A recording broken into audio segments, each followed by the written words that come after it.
Hi, everyone that's in so far. Welcome to our webinar today titled Tandas, a practice at the intersection of finances and culture. My name is Miguel Quiñones. So while we let everyone kind of trickle in, we've got a couple people that we're expecting, so we'll give them a minute or two. So while people trickle in, for those of you who are already in, feel free to put in the chat where you're joining us from. I think it'd be interesting to hear where everyone is at. We might have some neighbors unexpectedly. You might have somebody close to you at this webinar. So feel free to do that while we spend a couple minutes waiting for everybody else, and then we'll get started.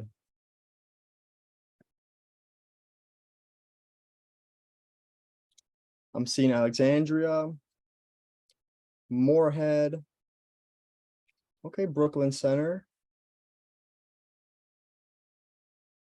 Okay, we're right on campus as well, St. Anthony. Hi there from Worthington, hello. We've got North Minneapolis. Shout out to you, Rock. Moorhead, St. Paul. We got people from everywhere today. Dodge County, Mankato. Okay, we do have a good variety. Okay, and we've got a critical mass, it looks like, in the group. So we're gonna go ahead and get started. Thank you for sharing where you're all from. So we got a good variety in the room. So again, welcome everybody. Welcome to our webinar titled Tandas, a practice at the intersection of finances and culture. My name is Miguel Quiñones, and I'm a third-year graduate student in the Department of Family Social Science at the University of Minnesota. So really excited to be here with you all today. I'm really grateful for Extension for extending an invitation for me to be here and talk to you all about my work and what I'm doing. Also, take a quick second to appreciate Rick Meyer for being here as well.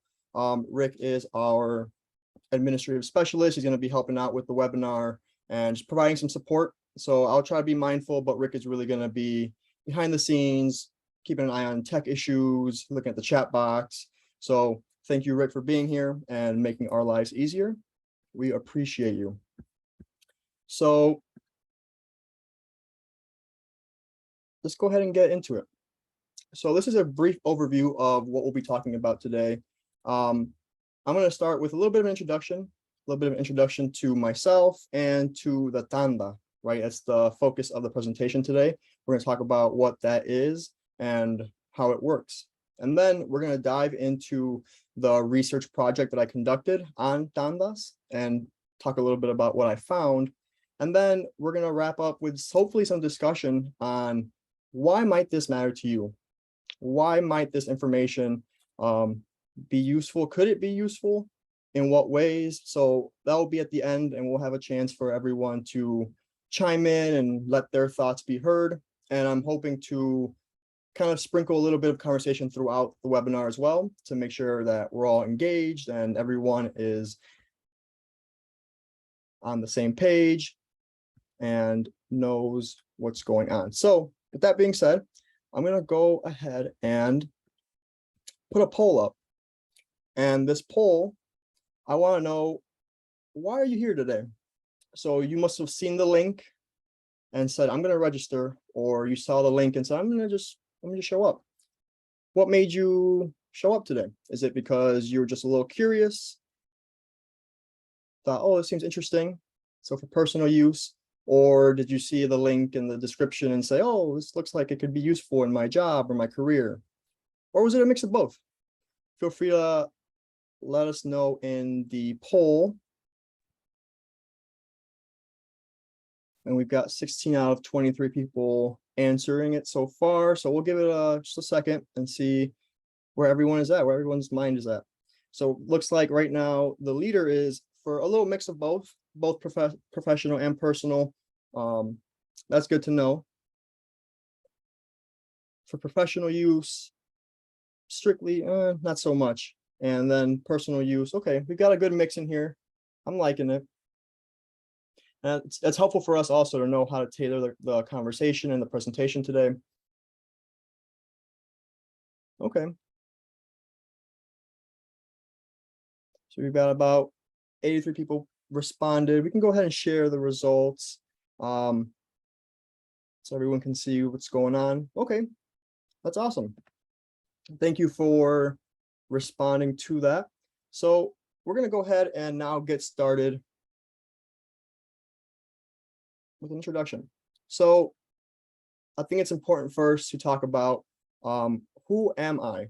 Who am I? What am I doing here? What's this work that I'm doing? And I think first and foremost, it's important for me to talk about who I am in relation to my family. I think family is very important to me. It's central in my life. And I think I am a single drop in an ocean of family and family members. So I have some pictures up from going out to eat with the family, some celebrations, some parties. So it's pretty big part of my life, I would say. And what's interesting is, being family oriented, once I left home, went to college and met new people, different people, I realized, oh, not everybody is the same way. And so I came to the understanding that being family oriented, there's a term for it. And it's this idea of being collectivist. Being collectivist is just an orientation towards the group solidarity and putting the group over individual needs. So instead of it being me, it's instead we.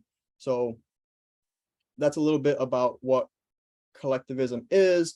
And interestingly enough, this cultural orientation, this collectivism, can really influence a lot of different aspects of our lives. So it can really influence food. You get together with the family and you have dinner and everyone has to show up. It can influence celebrations. You've seen some of those pictures. I had big parties and that wasn't even all of my family. I mean, everyone loves to get together and celebrate whatever it may be. And another way that collectivism and culture influences one part of our life is money. And one might think, well, how does culture influence money? I feel like money is pretty neutral. Money is money. But I've come to find that this cultural orientation towards collectivism can influence money and financial behavior. And in what way? Well, that's what we're here for. We're here to talk about the tanda. The tanda is the practice at the intersection of finances and culture. And so we're going to go ahead and get into the tanda now and talk a little bit about what the tanda is and how it's used. So what is the tanda? If you don't know how to pronounce it quite right, don't worry, we're going to be here for an hour and hopefully towards the end you'll get it down right. So the tanda, what is it? The tanda is essentially a lending circle or a batch. If you type in tanda into Google Translate from Spanish to English, it's going to come back as a batch. And that's really essentially what it is it's a batch of money that people get together in a group and they make a contribution to this batch, to this fund, which gets shared by the group. So everybody in this group, they make their contribution. You have a little pot of money and it goes to each person in the group on a rotating basis. And at the end of the tanda, every person will have had a chance to get the batch, to get the tanda, to get the fund. And it's important to note that this group, this lending circle, it's held together by a bond of mutual trust and a shared culture. And I think that's really important because you're essentially letting somebody hold your money for you, right? And if you're going to be doing that, you got to really make sure that you know who these people are. You got to make sure you trust them, you're close to them, because you never know, right? So, and we'll talk about that, about the security of tandas and how you need to know people. We'll talk about that when we get a little bit more specific with it. But for now, I want to take a little step back. I want to zoom out and give you some context and let you know that tandas actually, while we use them in Mexican American culture, they actually exist everywhere. Tandas come from all over the world. So we know they're in Mexico, Central and South America, down in Brazil, Colombia, but we also know they're found throughout Africa, West Africa, East Africa, down in South Africa, and they're primarily called susus over there. The susu is as it's called. And and also throughout Asia. So India, China, Japan, and interestingly enough, the lending circle, the tanda, the earliest evidence of a tanda dates all the way back to the year 1217 in Japan. So they've been around for centuries. And what's even more interesting is that, we're talking centuries, right? There was no sort of United Nations 1,000 years ago.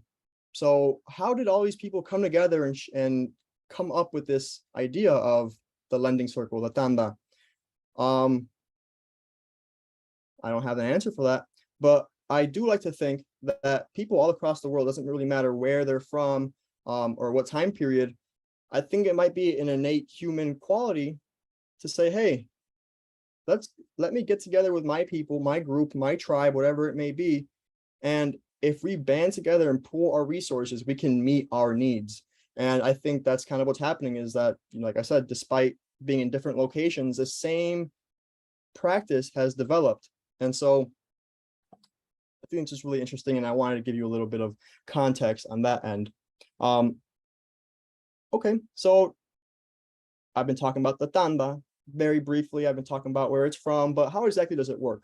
I'm still not getting it, Miguel. Well, if you're a visual person like me, I'm going to put up a little figure just to help you visualize it a little bit better. Okay, so let's say I am the little blue figure at the bottom of this box, right? And let's say that I have a tuition payment coming up for school, which I do actually. And let's say that I don't have the money. I spent all my funds at the state fair, had too much food, and I just don't have the money to come up with my tuition payment. So what do? Well, I know that I have people that I can count on. I have my uncle in purple, my auntie in green, and my cousin in pink. Some family members who I know love me, trust me, and are willing to help me out. So I organize it with them. I say, hey, you all, I need $300 for this payment. It's coming up quick and I need to get it done. They might be a little reluctant, but at the end of the day, they love me. I'm family. So they're going to say, all right, let's help you out. And each of them is going to contribute $100. And the tanda, the batch, is going to be $300 in total. So they contribute. Now I have this fund of money. I pay my bill. I pay my whatever it is. And I'm good. Out of the way. But it's not a free lunch, right? I got to pay that back. So that over the next couple months, I'm going to be paying it back little by little. So in this group, in this lending circle, everyone is going to switch rotation. So the next time that we get together to do this, I'm not going to be getting the money anymore. Now I'm going to be giving the money. So the next month I give my 100 and so does everybody else.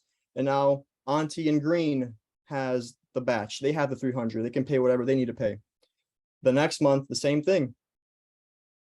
Dude in purple, he's got money. And then at the end, the cousin in pink gets the money. And really what happens is after this whole lending circle is over, no one is losing any money and no one is gaining any money, because you essentially get back what you put in. And for me at the beginning, it was essentially an interest-free loan that I pay back gradually. For the person at the very end, it's kind of like putting money away in a piggy bank for 3 months. And then at the very end, they get to break it open and they keep that amount of money. So it's a little bit on how it works. Well, what if you want to know a little bit more? Well, let's get a little bit more specific. So let's break it down further. So first, in these steps of how it works, first you need participants. So in my example, I used 3 people, 4 people, but really it can go up to 20, 50 people if you wanted it to. It's going to take a lot of maneuvering, a lot of navigating, a lot of hassling your family members or whoever's in your tanda, but it can happen. It can happen. It just depends on the headache you want to put up with. But you first need your participants and who's going to be in your group, who's going to be contributing, and they're going to set an amount. How much money is going to be given by each person and how much is that going to add up to? And then you're going to want to set a duration. Are we going to be making these payments weekly, bi-weekly, monthly? So if you have one of those bigger ones, 20 people, it's going to be a long time before the person at the end is going to get their money. So these are all things you got to consider. And then in step number 4, you want to create a list. You want to create an order of how the money is going to be distributed. So the people with the most amount of need, they're going to be in the first couple of spots. The people at the end who are just there just because they got roped into it, just because they want to support, they're going to be at the end because they don't really have any urgent needs. And then after that, 5 and 6, you're off to the races. You're getting the money and you're giving the money, and you're going to repeat this until everybody in this group has gotten that amount of money. So that's a little bit on how the tanda works, okay?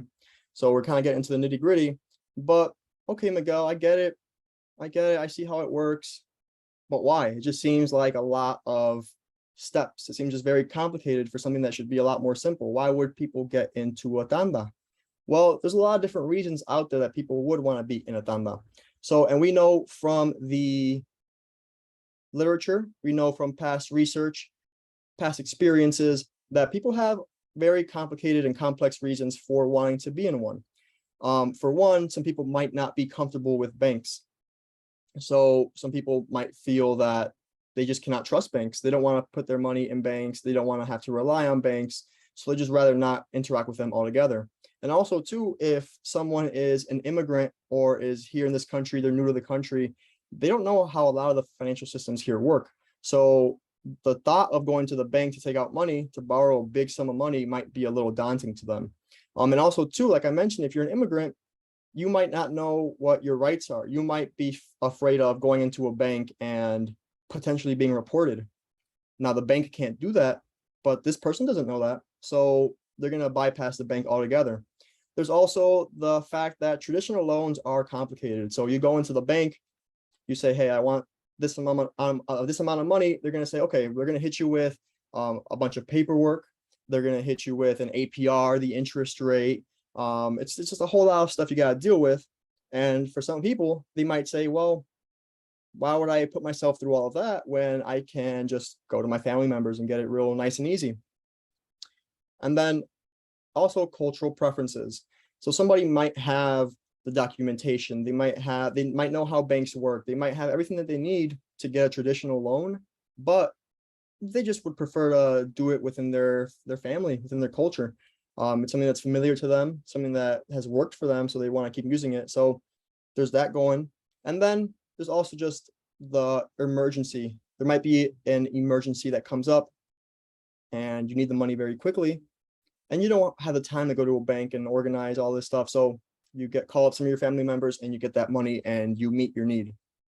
So these aren't all the reasons, but there are a couple of them. And oftentimes these reasons are complicated and they're interconnected. Okay, so now let's put it into a little bit of a real world scenario to really drive the point home. So imagine that you are an immigrant. So you're unfamiliar with how things work in the US. You're low income. You don't have the funds to meet whatever need it is that you are trying to meet. An unexpected emergency comes up. We know those come up all the time, right? There's always something that comes up, a storm, car deductible, something is always going to be coming up. But if you have no funds, how are you going to pay that? How are you going to address your issue? Well, that's one reason people get into tandas, for that reason. Well, okay, Miguel, I get it, but I just cannot relate to that. I am not an immigrant. I was born here. I'm documented. I have my papers. I'm not low income. I'm stable. I have my security. So I just can't relate. Why are you telling me this? Why does this matter to me? Well, how about this? How about a different scenario? And this is something that's based on a true story. Let's say you want something expensive, a little jewelry bracelet, and everyone in your friend group wants one too. You all coordinate with one another, you pitch in and buy each other the bracelet for each other's birthday. What are you talking about, Miguel? Well, a while back, I was telling someone about the tandas and the work that I do, and they were like, oh, that sounds very, very similar to what I did when I was in college. And I said, what did you do? And they said, oh, well, when I was in college, me and my 4 roommates, we wanted to be real cute, real pretty. And sure enough, there's this cute little Tiffany bracelet that we all wanted to buy, but it was expensive. So we didn't want to buy it on our own. And we had the genius idea to say, hey, how about for this upcoming year, everyone's birthday was spread out like 2 months throughout the year, right? So they said, how about for everyone's birthday, we all pitch in and buy each other the bracelet so that by the end of the year, we all have the bracelet that we want. And I said, tell me more.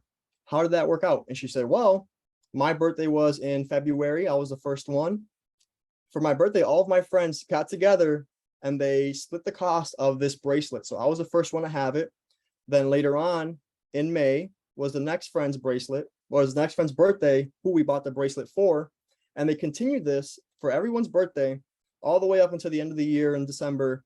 And by the end of the year, all of them had this bracelet that they wanted. And technically they didn't pay for the bracelet for themselves, but they contributed to everybody else's bracelet. So, I mean, at the end of the day, it adds up to the bracelet if they would have just bought it for themselves. And she told me this, and I said, wow, that's kind of it's a funny story, but it really gets to the idea of what the tanda is and what the essence of this practice is. It's that you might not have the resources to get what you want, but what do you have? You have a shared bond with other people and a network of friends and family that you can rely on, that you know they're going to be there to help you out. And I see Sarah Croymans in the chat said, it requires a lot of trust among participants. That is absolutely right. You know, you don't want to be buying bracelets for someone you barely know. So it helped that they were all roommates. They knew where each other, where they all lived, so they couldn't run away with the money anywhere. But yeah, so to that point, Sarah, very timely, because I want to offer an opportunity for everyone to put in the chat if they have any thoughts. It seems too good to be true, right? Well, what are some potential risks to participating in the tanda? Please feel free to use the chat and let me know if you have any ideas about what might be a risk in this practice. And also too, if where we're at so far, if I'm unclear or you're confused about something, also feel free to drop a question in the chat as well, so I can answer that and make sure we're all on the same page. So I'll give you all a minute or two to think about what are some risks that might come up.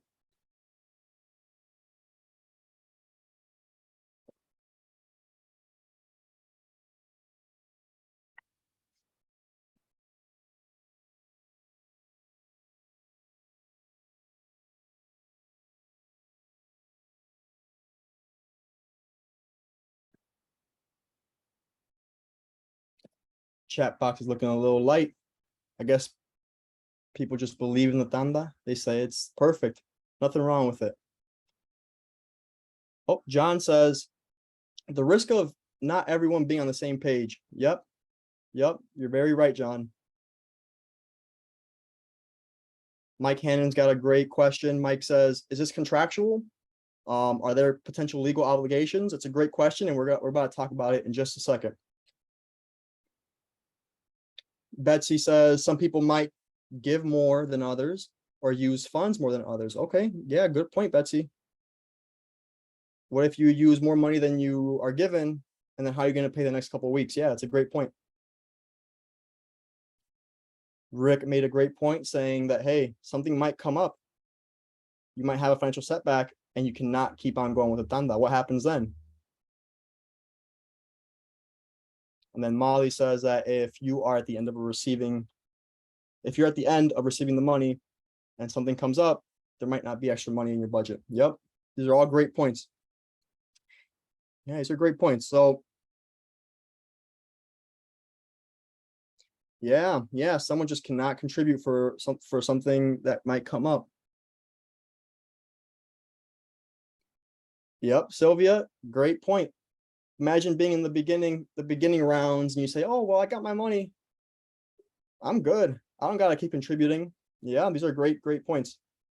Okay, so I'm gonna go ahead and go on to the next slide to talk about what are some of the risks. And there's already a lot of great points being brought up.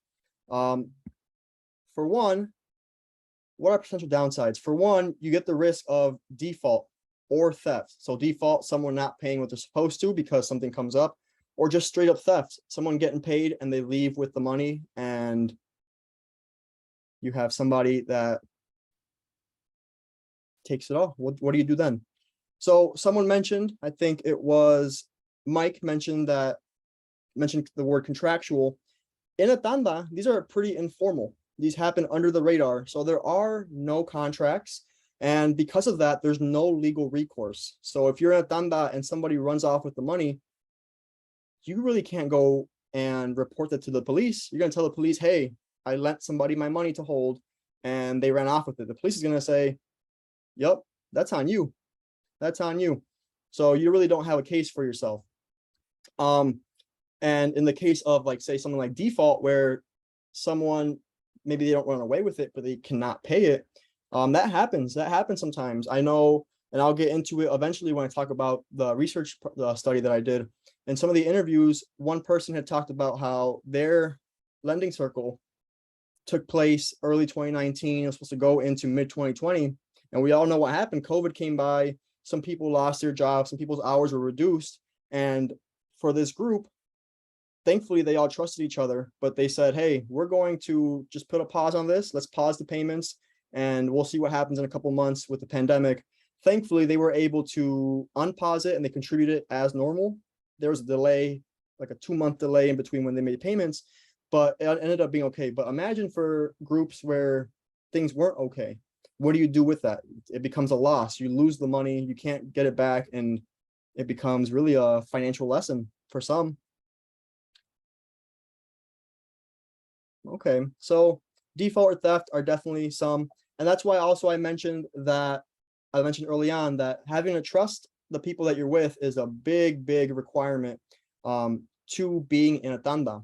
So, and usually in these tandas, the insurance against somebody running off with the money is the fact that you need to know them and trust them, and that's why usually they happen among family members and close friends, because you're less likely to run off on your aunt.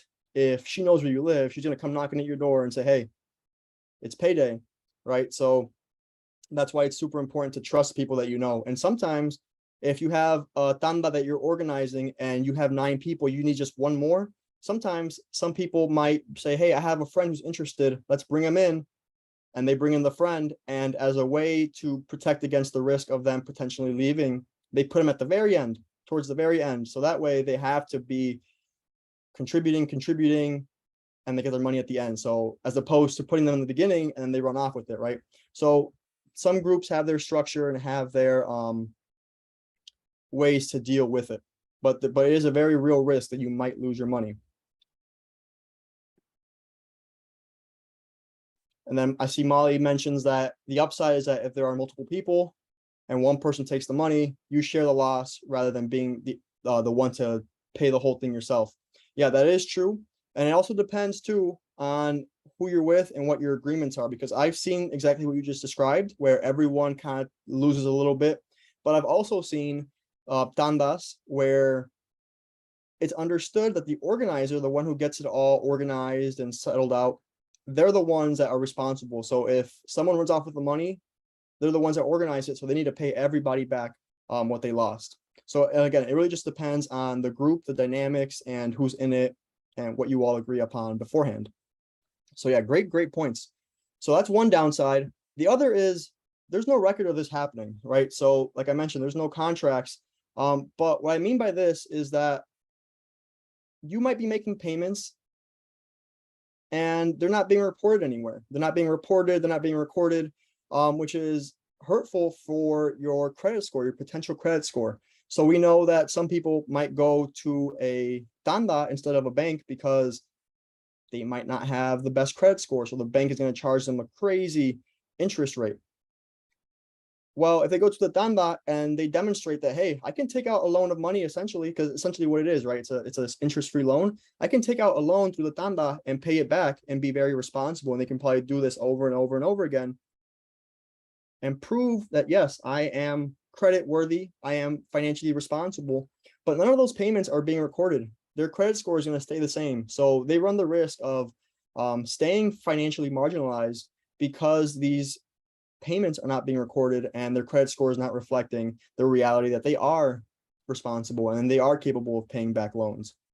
And so this lack of credit history can just keep on staying small. You might keep that small credit score even though you really are credit worthy.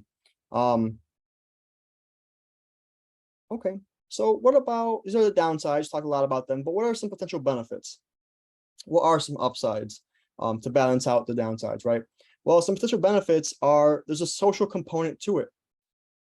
There's this aspect of community integration. So today, a lot of tandas happen virtually.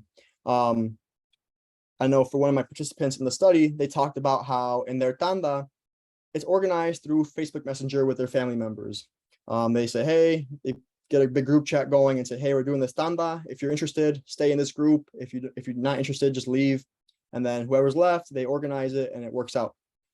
But in the traditional versions of tandas, quote unquote traditional, I'm thinking back to the ones that my parents would describe to me back in Mexico, where the person who organizes the tanda, there was no Facebook Messenger 20, 30 years ago, right? So this person that would organize it, they go around town, they walk or drive around town, and they go to each person's house in this group and they sit down, collect the money, but really they're there for some tea time, some gossip, some chisme, and they use that time as a way to catch up and get to know the people that are in their tandas.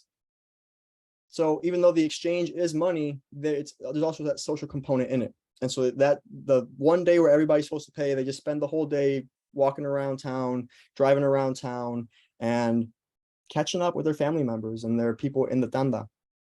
And then also too, that social component again of avoiding financial institutions. If for whatever reason you're just not comfortable, well, you have a social alternative as opposed to an institutional option. So that's one benefit. That's one potential benefit. You also have an economic benefit. So some people, what they use this tanda money for is they use it to pay for their schooling, their tuition, like in my example I might have given you. Some people have books they want to pay for. There's also people that have small businesses, or they're going to put a down payment on a business, on a house.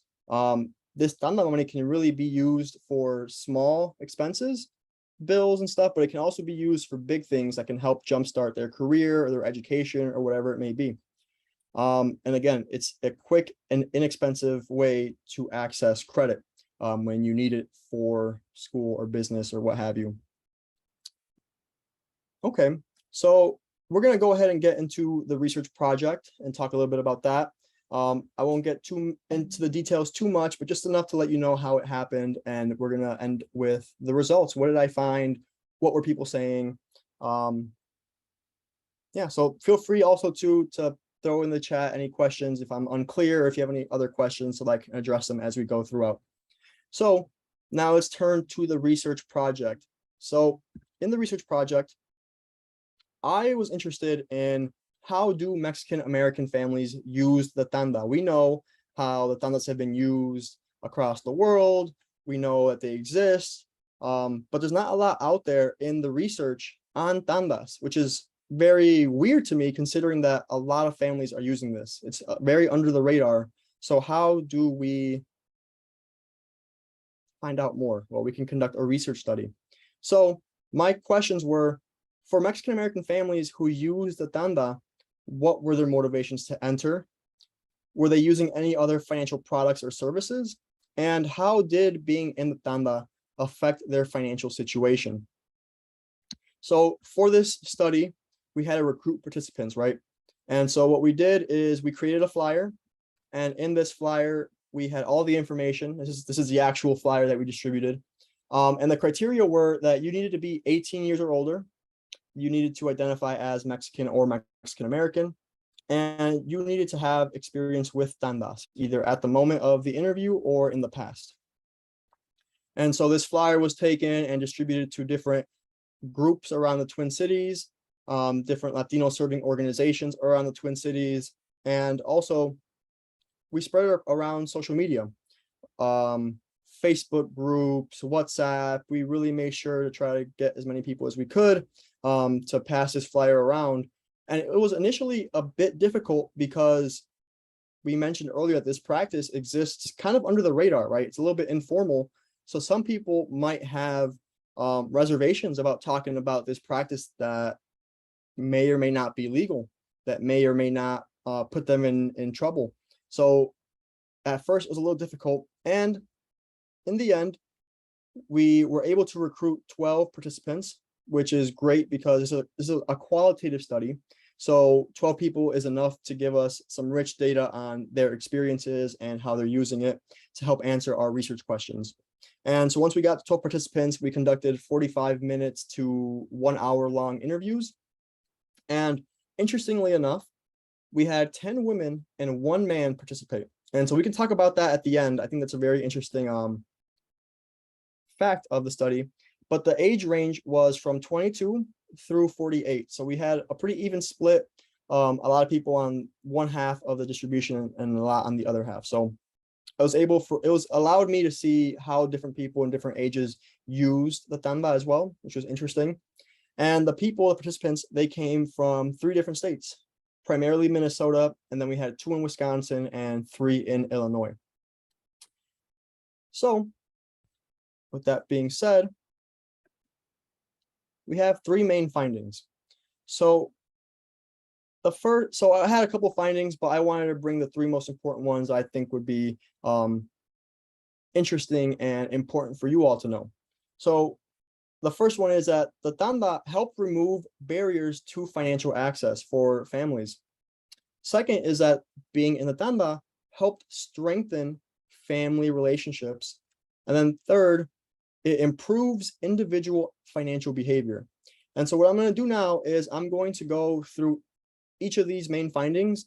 And what I'm going to do is I'll describe a little bit of what that finding means, but I'm also going to pull in some quotes from the actual interviews to show you how people are talking about this.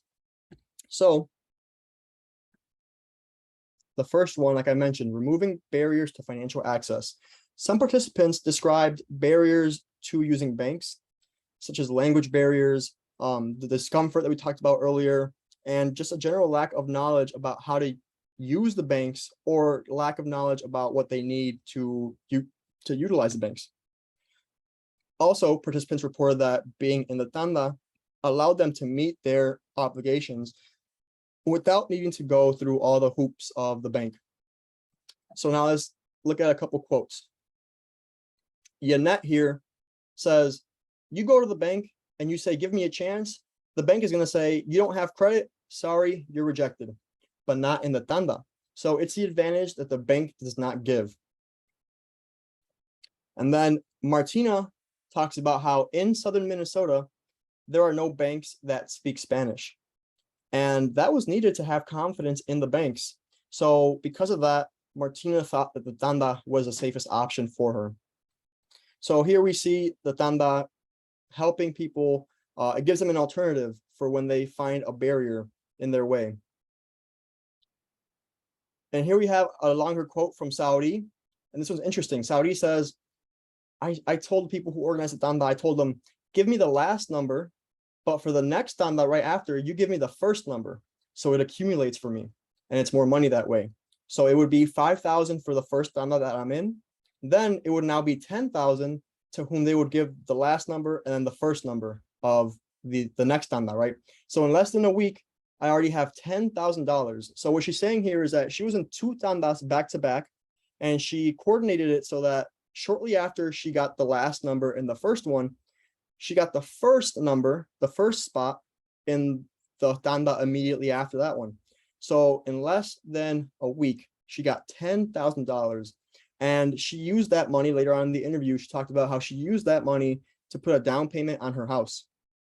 So that's one way that someone, they might not have the funds that they need for their down payment, for their bills, for whatever it is, but they were able to utilize the tanda to help get them that access. And then the second main finding was that it strengthens family relationships. So participants talked about how being in the tanda helped increase trust among the friends and family who were involved in their tanda. And on top of that, being a part of the tanda and being in it, it wasn't always just about the money. So the money is being exchanged, right? But it was also a social event where friends and family could see or hear from each other when they may not have had that in their plans originally. So it's like knocking out two birds with one stone. And here in this quote, Jane says, not only does it help you out being the tanda, but you're also helping everyone else out.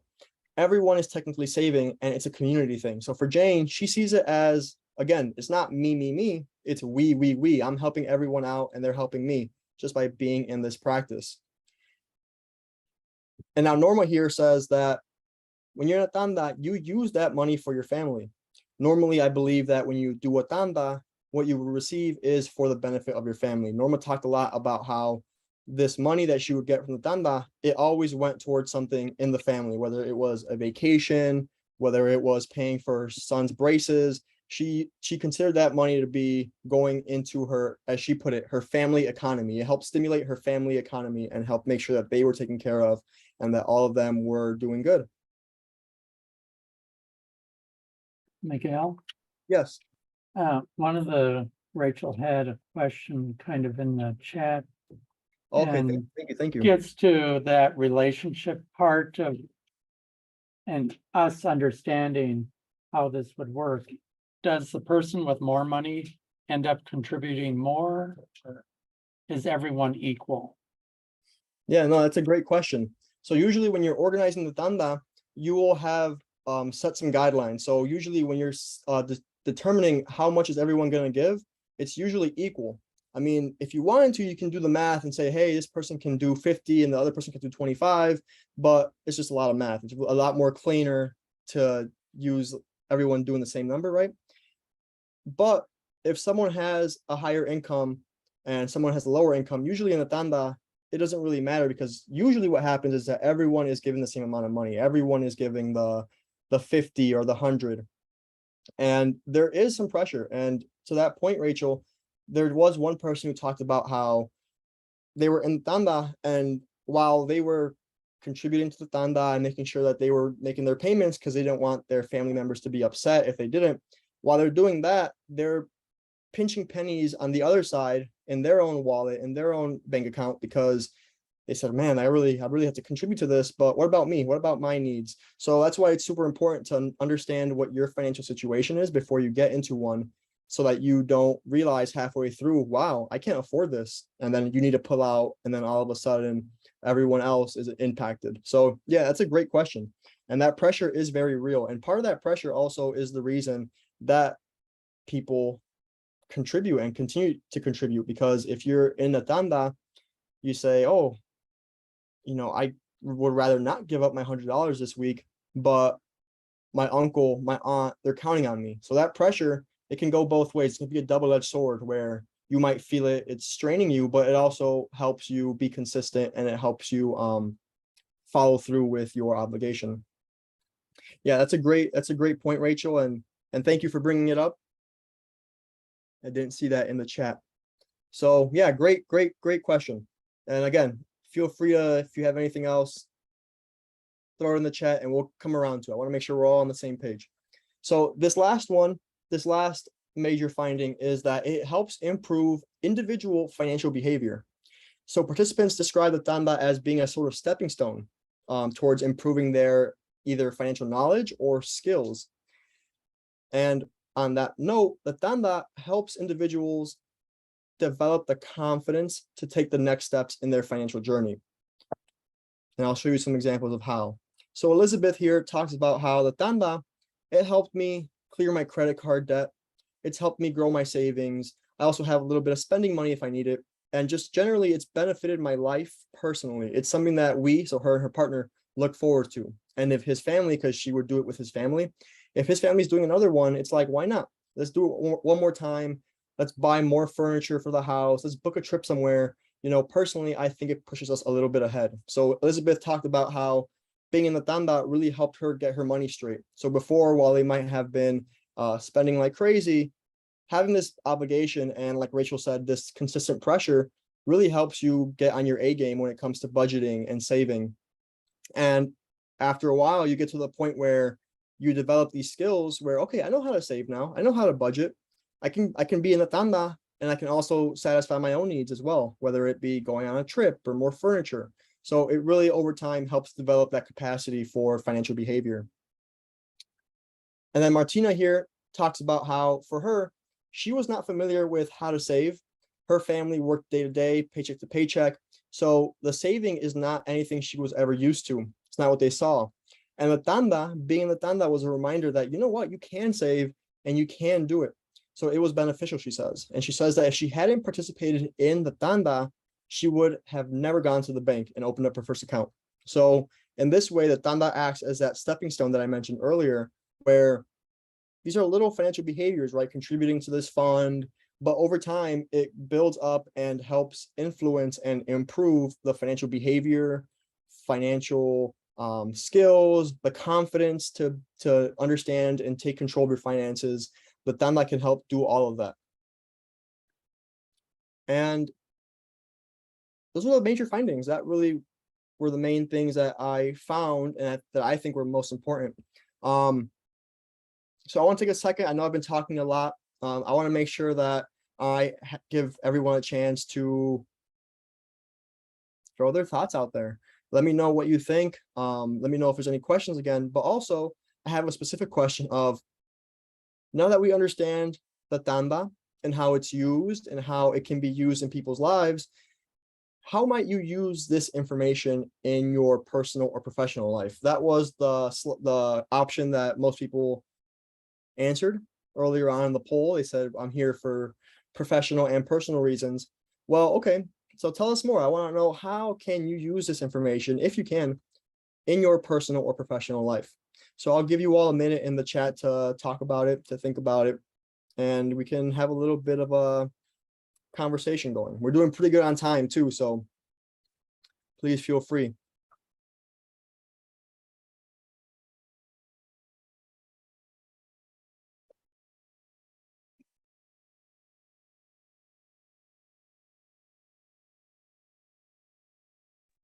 Hi, Miguel. This is Conchita from Worthington. Hi, Conchita.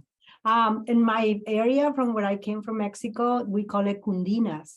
So I think it's a cultural thing, because when I see all those questions, you know, when you used to, you just know that you're going to have a risk when you do it, but that's why you look for trusting people. So I always done it, even in here now. I know some friends that they still do it, so I do it. And because, you know, when I go back home, I want to have extra money, so I always do it like a savings account. And I know I have my own savings account in the bank, but it's an emergency comes, I just get from the bank. But the tanda is like, I try to get it when I'm just like a day, a week before I go, and then I have that cash with me.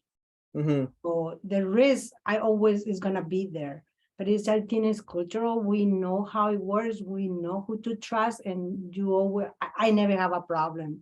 So, but like I said, in my side of the state, we call it kundina. Yeah. I'm over here, and I find out there's tanda. Yeah, no, that's a great point. Thank you for that, Conchita. That's really interesting too, because some people, like you said, you might do the tanda like as a thing on the side just to have some spending money. But for some people, like you said, like you have if you have an emergency, you take out your savings.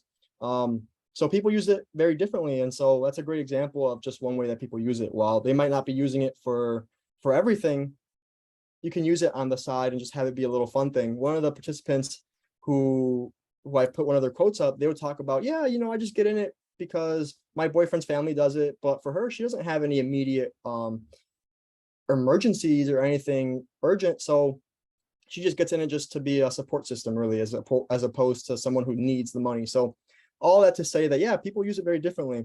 And I like your point too, that there's a lot of different names for it. When I was doing my reading and my research, there's so many different names just in Mexico alone. There's the cundina, the rosca, the bola, the rifa, vaquita. There's so many different things. So it's really interesting, again, that despite the same practice existing, there's so many different names and different places where it comes up. So yeah, great point, Conchita. Thank you for saying that. So there's a couple things in the chat that I'll address one by one as I go. Betsy talks about, you know, I can't do this with my family. But it can work with friends. Yeah, you know, it definitely requires you to know who your family and your friends are if you want to get into it. Because like I said, you really gotta trust them. And some people, they might not be willing to, they might not even be, they're not trustworthy. It's just that they just say, oh, that seems kind of suspicious. Let's just not do it. And that's fair too. That's fair too. Like when Chita said, it's something that's a cultural thing, right? And so some people might have more of a comfort with it because they know the people, they know the practice. And it's not a good or bad thing. It's just what people are used to. Yeah, great point, Betsy. Molly talks about, she's a home ownership counselor. And this is going to give Molly some more knowledge. Yeah, I think that's great, Molly. I think it's really great because something that is really interesting is, and at least in my mind, is when families, like Mexican American families, come to the US, they have to really navigate the whole culture of the US, the social stuff, the schools, all kinds of things. But what we don't think about sometimes is that they also need to navigate the financial systems in the US. And that can sometimes be daunting, right? And so for someone who might be like a home ownership counselor, there might be things that some families, Mexican American families, do or are used to that might not seem very like, oh, like this doesn't make sense to me. But to them it does, and it's part of their lives and their culture. So yeah, that's a great point. Understanding people's lives and meeting them where they're at. It's a great point. Mike asked a question. Mike asked, where is the money deposited and how is it dispersed? So that's a great question. And it really varies according to who is doing the tanda with you. So one of the participants that I talked to, she said it was very, very technologically savvy, where they would all have this Facebook group. And in that Facebook group, they coordinate with each other, they make the list. And then because it's all virtual, they will just send each other their what is it called? Their Zelle, the quick pay or whatever it is. You can do it through the app, through your bank app, and they all send the money to that person on a given day. So one day you wake up and you have 20 notifications in your phone that everyone's sending you $100, and that's payday. And that's like a more virtual, more recent variation. But in the past, I mentioned this a little while ago, some people, they would literally walk from house to house and pick up the money physically. And so you can do it physical, you can do the physical money, might be more work, or you can do it virtually, electronically, and that makes it a lot easier these days, right? But interestingly enough, to that point, I had one of my participants talk about in their interview when they went to go try to buy a house and they were doing like an audit of their bank account. The person said, hey, what are all these payments of $100? Like, what are these? What are they? What's going on? And they didn't understand what the tanda was. And so she said, yeah, I felt like I was in trouble because I said, I don't know how to explain this. And they ended up figuring it out. But yeah, so money can be deposited through electronic banking or physical, and it's dispersed the same way. So it depends on what the group is doing. Yeah, no, great points. I see a lot of great stuff in the chat. Yeah, great point, John. John says that it helps recalibrate the idea of what giving means and how generosity is defined. Makes a great point about how American culture really focuses on the individual, giving to nonprofits as a way to demonstrate generosity. But tandas, it's the same idea. It's the same idea of giving to others. And I think it brings up a great point of discussion about, who gets to define what it means to what good financial behavior is. Because somebody might look at this practice and say, what are you doing? That is very unsafe. It's very irresponsible of you to be throwing this money around. Why don't you just keep it in a bank? Why don't you just take out a loan where it's insured and it's going to be safe? Someone might look at that and say, nope, that's bad. That's bad behavior. But who really gets to define what good financial behavior is, right? Especially if you're coming from a culture that is different. I like how you said the American culture is very a big focus on individualism. That individualism, I would say, is the opposite of what I talked about at the very beginning, that collectivism. It's that me versus we orientations.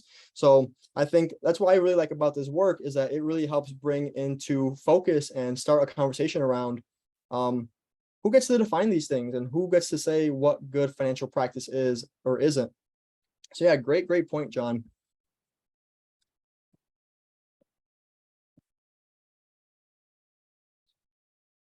Yeah, Rachel makes a great point. Rachel saying that they're helping out family who are struggling right now, and it can be tough. It can be tough.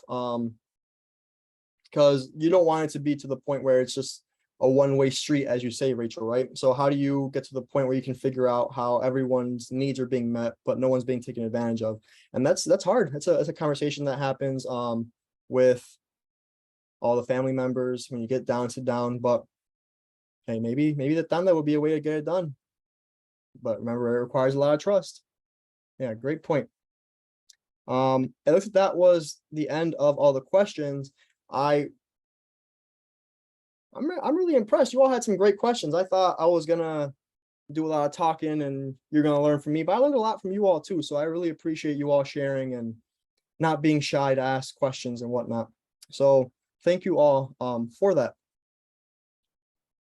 And I see there's a link in there, an evaluation link. Thank you, Rachel, as well. And hold on just a second too, because as I wrap up these slides, I want to make sure that you all know what else we got going on over here at Extension. So again, as I finish up, any other questions, feel free to throw in the chat, but we're going to go ahead and go through the end. So here's some quick credits about the photos that I used.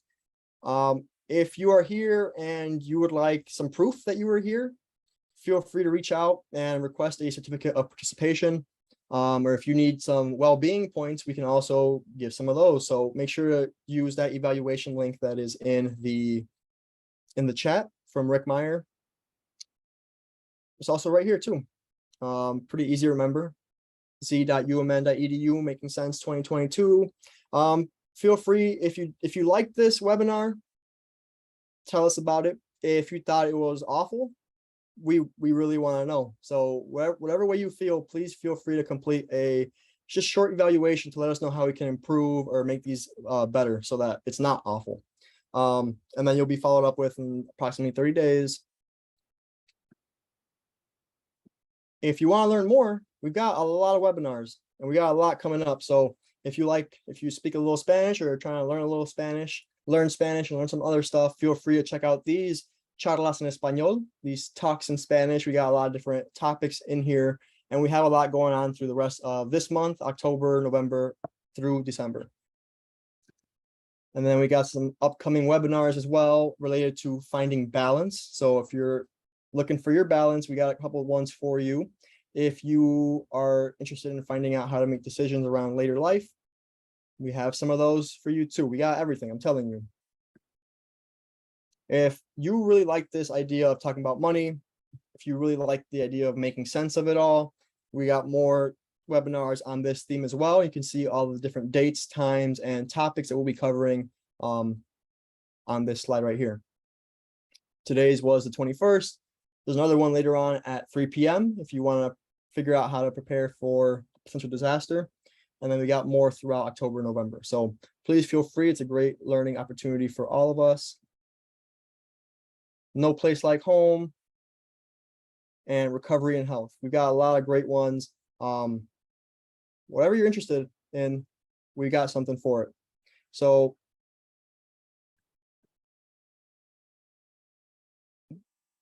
interested in dinner, interested in food, we got some of those as well.